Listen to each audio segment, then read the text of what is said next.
Salut à tous! On se retrouve aujourd'hui pour une nouvelle interview et comme d'habitude, je suis en compagnie d'une joueuse et je vais la laisser se présenter. Salut à toi! Alors salut à toi, moi c'est Ekat ou Camille de mon vrai nom. J'ai 17 ans, je suis sur Code notamment et sur Xbox One, donc mon gamer tag c'est Nevada Ekat. Et puis moi je joue depuis très très longtemps et puis voilà, Et puis voilà, voilà quoi. voilà quoi! Sinon, est-ce que tu peux nous parler un peu de ta vie de tous les jours, tes passions, tes loisirs, tes goûts, tes couleurs, tes coups de gueule? Enfin bref, dis-nous un peu plus sur toi. Ma vie. Alors moi je suis en terminale, j'aime le orange. Euh, Voilà, fallait préciser. Non, moi, je fais du sport aussi en dehors de la console, je fais du tennis notamment. Et puis, franchement, là, je manque d'imagination, mais dis donc, franchement, je suis en panne d'inspiration. Ma vie est si nulle que ça, franchement, ou quoi? La Je fille, elle sais aime pas. l'orange, elle fait du tennis, elle a une LS, c'est Et super, cool sa t'es vie. t'es bien classé au tennis ou pas? Si je fais de la compétition, j'étais mieux classée avant, mais là, avec les études et tout, ça régresse un peu, on va dire. D'accord. Bon, bah c'est déjà pas mal. Il faut pas faire que de la compète. Hein. Faut de temps en temps aussi prendre du plaisir dans ce qu'on fait. Ouais, Quoi. maintenant, Donc, c'est juste comme ça. ouais, c'est pour le fun. Quoi. Comme ça, si un jour il y a un mec qui te défie au bras de fer, tu peux le défoncer parce que t'as ton bras de revers qui est plus fort que les autres. Quoi. Ouais, ou plutôt l'inverse, mais c'est pas grave. Ouais. Je suis nul au tennis. Hein. La dernière fois que j'ai fait une partie de tennis, la raquette est passée du côté inverse assez vite.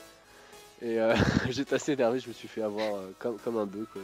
Enfin, j'ai même pas mis un point. Enfin bref. Ah oui, On carrément. va, on va arrêter de parler de mes On va échecs passer parce qu'il y en a là-dessus. beaucoup. Voilà, hein, c'est un moment de ma vie très difficile.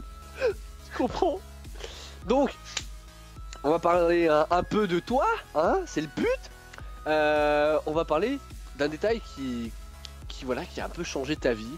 On va parler de ta rencontre avec l'homme de ta vie, Call of Duty. Ah, ma rencontre avec Call of Duty, dis donc. Eh Alors, ben, on c'est t'écoute, déroulé en comment c'est passé? 1997. Ah Je ouais, rigole. direct. Non, je Ah plaisante. ouais, il avait les yeux bruns, Il était blond. il avait les cheveux bleus. Non, en vrai, c'est plutôt mon père qui m'a amené là-dessus. J'ai joué sur PS3 en premier et j'ai commencé pour les connaisseurs de code sur Code 3. Donc c'était En marche vers Paris. Donc c'est un très Mm. vieux jeu sur la guerre de 14-18 ou 40-45, je ne sais plus. Je crois que c'est 14-18. Bref, un vieux jeu. J'ai pas fait du multi tout de suite. J'ai plutôt joué en histoire parce que j'étais jeune. J'avais pas de micro. Je jouais vraiment pour le fun et j'ai commencé vraiment à me lancer dans la compète et sur code sur Black Ops 2. Ouais, et puis il fallait surtout se dire qu'à l'époque, c'était les campagnes qui faisaient la promotion des jeux réellement. Et Ouais. Call of Duty et Medal of Honor, c'était vraiment les jeux. Voilà, on était en plein dedans quoi. Seconde Guerre mondiale, ça envoyait quoi. C'était vraiment. Mm. On vivait vraiment. On était vraiment dedans quoi. Voilà, voilà. Le mec il sait plus ce qu'il dit. Voilà, voilà. Et, Mais ensuite, écoute. Non, vas-y, donc, vas-y. non, non, mais donc BO2. Donc t'es arrivé sur BO2 et à partir de là t'as commencé à faire de la compète ou Ouais, j'ai vraiment commencé. Bon, par contre, c'était un peu fin BO2 aussi. Je m'y suis pris un peu tard. C'était vraiment sur. Je sais même pas, c'est vraiment le coup du hasard. Je suis tombée sur trois gars qui étaient ensemble. On s'est lancé tous les quatre. On a repris ensemble. Il y a une personne qui m'a vraiment tout appris et je ne le remercierai jamais assez. Il m'a vraiment tout appris sur le jeu et puis on a commencé à se lancer, à faire des petites compètes en ligne et tout. Et Mhm. après, c'est vraiment cette année où j'ai vraiment voulu chercher à faire une LAN avec Udy Girl et toutes mes mates. Bon, je sais pas si on y arrivera au final avec le temps et tout, mais bon, c'était l'objectif et puis on a vraiment essayé de se lancer, donc c'était sympa. D'accord. Bon, et la compétition, tu t'es dit vraiment que au bout d'un moment, fallait que t'en fasses ou c'est quelqu'un qui t'a apporté la chose et qui t'a montré un peu ce que c'était? C'était vraiment la même personne qui m'a vraiment tout appris sur Black Ops 2. C'est elle qui m'a dit ah, ça te dirait pas de faire enfin, la compète qui m'a un peu initiée. Et puis après, une fois que j'y ai goûté, franchement, j'avais vraiment envie de recommencer. C'est les sensations que ça apporte et tout dans les moments de clutch. Moi, franchement, j'aime bien. Et puis ça permet de se surpasser, de se voir évoluer. Et c'est pour ça, franchement, que moi j'ai voulu commencer. Bah, c'est parfait. Et c'est qui cette personne si mystérieuse qui t'a tout appris? Je ne sais pas si il réécoutera peut-être. Enfin, en tout cas, je suis plus en contact avec lui, mais c'était D'accord. Kazuki à l'époque. Donc si Bon, jamais il passe par là, voilà. bah voilà, un petit message à toi. Elle te remercie en tout cas. Sinon, on va parler de ton parcours de joueuse compétitive et tu t'en parlais juste un peu avant, mais quel est exactement ce parcours que tu as vécu pour devenir vraiment la joueuse compétitive que tu es à l'heure actuelle? Alors bah sur Black Ops 2, on était donc tous les quatre. Il y a eu des hauts et des bas parce que des fois on s'est retrouvé à 3, 4, c'était un peu dur, mais on a commencé en faisant surtout des team scrim, en faisant des Oui, tournois G4G. J'ai fait beaucoup de tournois de V2 bah, avec cette personne justement et on a fait sur les G4G, t'avais vraiment des bons tops, on était vraiment bien, c'était 2v2 donc c'est en SND hein, sur Black Ops ouais, 2. ouais. On a fait des top 3, on a fait vraiment des bonnes compètes, on en faisait presque toutes les semaines. Bon après on a arrêté par manque de temps. Et en 4v4, on a essayé de se lancer aussi, ça a été un peu plus compliqué parce que voilà, c'est dur d'être à 4 tout le temps. Mais on se débrouillait franchement pas trop mal. Après, là, il y a eu la fin de Black Ops 2, donc on s'y est pris un peu tard, on va dire, sur Black Ops 2. Et sur Advanced Warfare, bah, j'ai cherché des filles ou des mecs, ça me dérangeait pas, mais je suis arrivée sur Xbox One, donc je connaissais personne. Et je suis tombée sur Weedy Girl et puis les autres, on a commencé à se créer, puis on essaye de faire avec nos disponibilités et on essaye franchement de progresser en faisant des tournois en ligne et tout, de parler des game battles, des Mhm. G4G. Et on a fait un gros tournoi européen, donc c'est vraiment un site, je peux en parler du coup, ça va avec. C'est Schooly Nation, c'est un site anglais et tout, qui promouvoit vraiment, je sais pas si tu connais, mais qui promouvoit vraiment l'e-sport féminin et qui font toutes les Ouais. semaines des tournois féminins. Et il y avait un gros tournoi, c'était bah, comme pour le Gfinity, tu vois, la Summer League ou des trucs dans le genre, et Oui, c'était oui, un oui. tournoi bah, pour le printemps, avec toutes les équipes gratuites. Il y avait des Norvégiennes, des Allemandes, des Espagnols. Nous, c'était un tournoi online avec loser et winner bracket, avec plutôt une grosse dotation pour un tournoi féminin, donc c'était vraiment sympa. Ça change quoi. Ça vous permet. Bah, après, on pourra en parler un peu plus tard si tu veux, mais le fait qu'il y a un site anglais qui se lance dans la compétition féminine, c'est vraiment, je pense, une opportunité pour vous aussi, bah, Ouais. d'enfin d'avoir votre scène à vous, parce que vous n'êtes pas forcément très bien intégré dans la scène masculine. On vous laisse pas votre place. Et voilà, c'est un joli coup de pub aussi pour eux de pouvoir lancer une compétition féminine. Et en plus, ça fonctionne parce qu'il y a des équipes de partout qui Mm. s'inscrivent. Donc c'est vraiment sympa. Donc voilà pour ton expérience au niveau de la compétition. Euh, on arrive forcément à cette question, c'est as-tu fait des LAN? Alors non, j'ai Tu l'as pas évoqué eu tout à l'heure, mais l'opportunité. Ouais. pas encore? Non, pas encore, non. Alors, sur Black Ops 2, bon, on s'est pris un peu trop tard. Puis Mhm. j'étais avec des mates, bon, on n'avait pas tous les mêmes disponibilités. Là, cette année, moi, j'ai mes études, donc c'est un peu plus compliqué. Puis on veut vraiment attendre d'être prête, pas y aller pour se faire un top 24. En gros, si on attend vraiment d'être prête, et s'il y a la possibilité d'en faire une, bah, on le fera. Et puis, bah, on espère, hein. Moi, c'était un peu mon rêve, mais après, il faut qu'on voit si ça se fait ou pas. Mais pour le moment, non, j'ai pas encore eu l'opportunité. Non mais je pense que ça va très vite t'arriver parce que bon, même si ça fait, on va dire, pas depuis 1997 mais de nombreuses Non. années que tu joues déjà aux jeux vidéo, ça fait pas si longtemps que ça en fait que tu es vraiment dans la compétition quoi. Donc je pense que ça va vite t'arriver, une fois que tu vas prendre goût à la LAN, tu vas pouvoir y aller tous les week-ends, voir les copains, les copines, voilà. C'est plus qu'une expérience de simple joueur, c'est une expérience humaine la LAN, c'est vraiment... voilà, tu vois vraiment IRL les personnes que tu côtoies tous les jours sur le live Ah ouais. et ça devient des grands amis par expérience. Sinon, ton palmarès, tu l'as un peu évoqué, des top 3, t'as déjà gagné des événements online ou où tu t'es contenté de botter le cul de nombreuses personnes mais pas arrivé jusqu'au but final. Non, franchement, on n'a pas été très. Enfin, on a fait des bons tops et tout, mais après, on n'a pas fait, je pense, suffisamment pour réussir à faire un top 1. On était pas loin, mais non, on a jamais été vraiment top 1. Surtout qu'il y a beaucoup de monde quand même sur les Glory for Ouais. Gamer. Il y a des problèmes de co et tout, c'est des tournois online, ce qui est normal. Et Mm. après, sur Advanced Warfare, j'ai fait un ODC. J'étais pas trop mal, mais non, j'ai pas fini première. Et il te plaît ce nouveau Call of? Bah franchement ouais, franchement ça change. Au bout d'un moment ça devient un peu lassant, donc c'est pour ça que j'ai fait 2-3 pauses sur BO2, j'ai fait un petit retour, mais finalement c'est vrai qu'on franchement il est bien, il a apporté de la nouveauté et moi j'accroche du début à la fin pour le moment. Parce que, bon, j'en ai pas souvent parlé avec tes autres comment dire, coéquipière joueuse de Call of Duty, mais comme c'est une nouveauté au niveau du gameplay de Call of. Avant c'était assez, on va dire assez plat comme gameplay, tu sautais, mais tu sautais à peine de quoi grimper sur le trottoir, on va dire. Ouais. Voilà. Le fait qu'il y a ce nouveau gameplay, il paraît assez addictif quand même, comme jeu. C'est au début c'est une nouveauté, soit t'accroches pas, mais le fait, tu vois, de pouvoir au final découvrir un nouveau jeu quasiment, c'est assez addictif. Il y a beaucoup de joueurs qui très connus de la scène Call of Duty qui ont vanté le jeu comme si c'était un renouveau de Call of Duty et de la compétition. Ouais.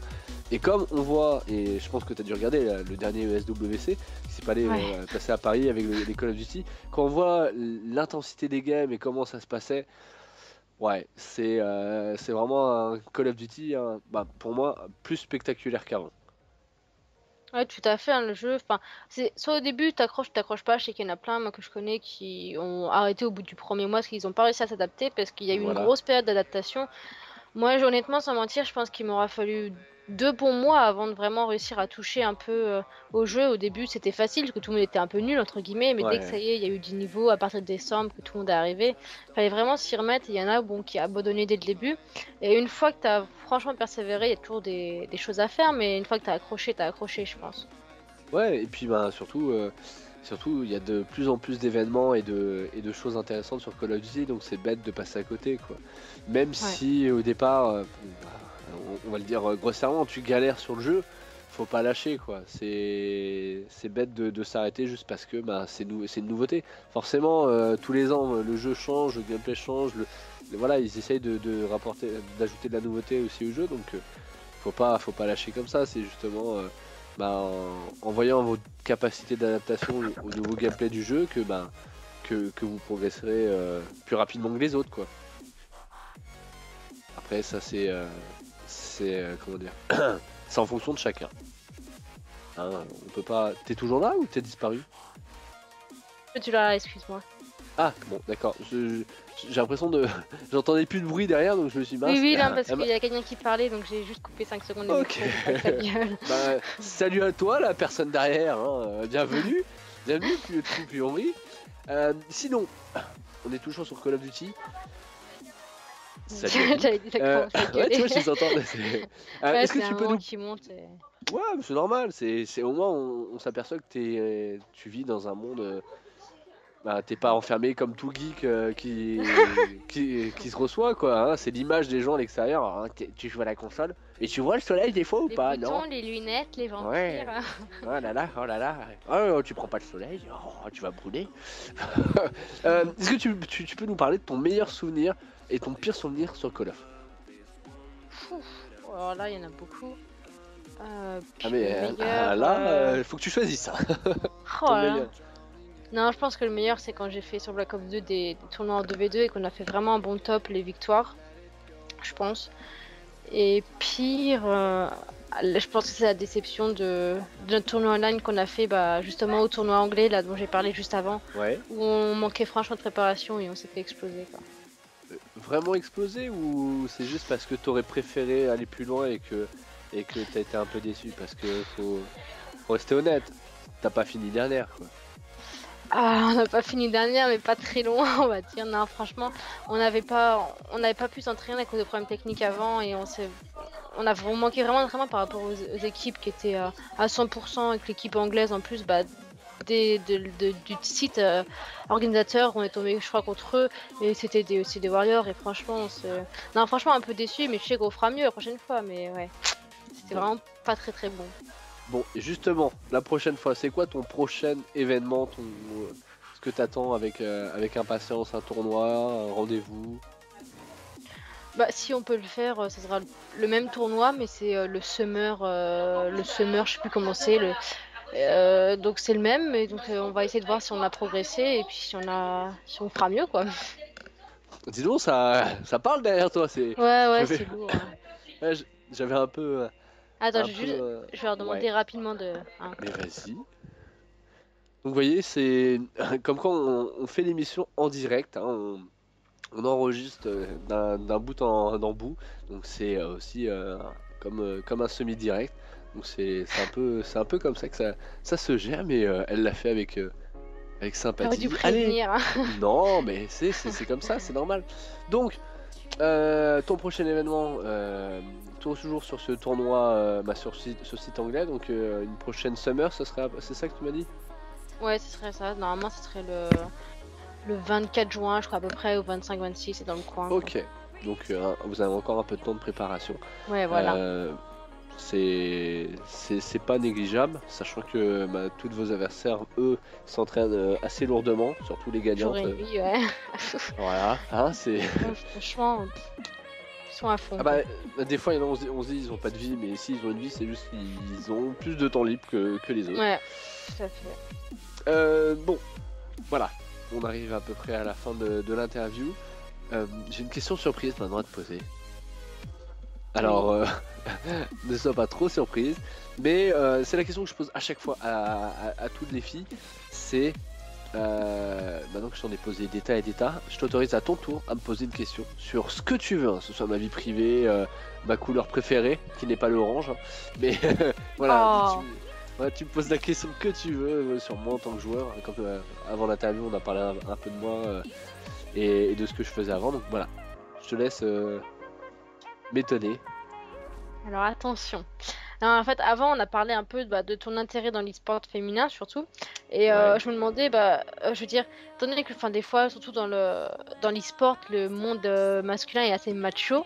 Je me demandais comment est-ce que toi, enfin, ça t'est venu en gros ce combat anti-machiste entre guillemets pour promouvoir cet e-sport français féminin. Eh ben, tout simplement parce que, comme je t'ai expliqué, j'ai été manager Halo chez KFR et j'ai eu l'occasion de gérer une équipe féminine et que je voyais il y avait des joueuses qui avaient un potentiel, on va dire très intéressant, mais personne leur donnait cette chance de pouvoir le montrer. Où il y avait également un problème, on va dire, de partage d'expérience, où il y avait beaucoup d'hommes, de joueurs tout simplement, qui avaient des années d'expérience derrière eux et qui partageaient pas avec les jeunes joueurs et encore moins avec les joueuses parce que dans leur tête ça faisait un blocage. Ils disaient non, je peux pas aller jouer avec une fille, c'est pas dans ma conception de vie. C'est une fille, c'est fait pour aller me laver les chaussettes, ou tu vois, il a l'image de sa mère. Non, ça c'est totalement macho et c'est non mais c'est vrai, dans la conception de l'homme primitif, une femme, lui il a l'image de sa mère, donc il a pas l'image d'une fille qui joue. Excusez-moi si je blesse certaines personnes, mais c'est souvent ça. Et bon, avec l'évolution du temps, je me suis aperçu qu'au final, ça changeait un peu, mais c'était très très très compliqué d'intégrer des joueuses dans des équipes masculines, donc de faire des TK de mix ou autre, hein, peu importe le nombre de joueurs, mais voilà. Et mon combat, c'est vraiment de pouvoir, en fin de compte, et grâce à cette interview et de cette émission, de pouvoir enfin mettre un peu de lumière sur vous les joueuses et de vous donner des opportunités de vous faire connaître et de vous montrer en tant que joueuse compétitive et non de simple joueuse loisir casu qui fait de la campagne et du zombie, quoi, par exemple sur Call of. Non, vous savez aussi faire des shots, des trick shots et voilà, et mettre des turns, clutch des games. Voilà, vous êtes aussi doué que les hommes. Et voilà, mon combat a vraiment un sens. C'est dans cette émission, c'est qu'on peut en parler avec vous et démontrer par A plus B que vous êtes capable de participer à des compétitions et de vous améliorer et surtout d'avoir une vision de jeu différente des joueurs lambda. Et je pense que c'est bénéfique. J'en ai parlé dans d'autres interviews, mais pour moi, je suis persuadé qu'une équipe devrait être composée d'au moins d'une joueuse pour vraiment donner un style de jeu bien différent, parce que vous avez une vision de jeu et une façon de gérer le stress des games différente d'un homme. Et je pense que tout ça, voilà, cette accumulation de facteurs différents peut être bénéfique pour les joueurs et surtout faire évoluer la compétition du jeu vidéo. Et puis, faut pas se mentir, un caster, peu importe sur n'importe quel jeu, aura toujours un peu plus de plaisir à casser des équipes mixtes, parce qu'au moins il se dirait qu'il y a vraiment une évolution par rapport au début du jeu vidéo, quoi. Enfin bref, ça c'est mon c'est mon point de vue. Donc voilà, je sais pas si j'ai répondu exactement à ta question, mais c'est venu de là. Très bien. Très bien, très C'était bien. vraiment venu de là.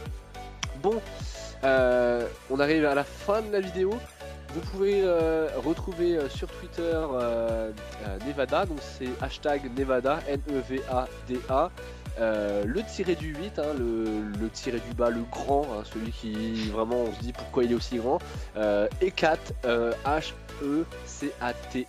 voilà, et donc Ouais, ça va, je me débrouille. Hein. Ouais, ça va, franchement.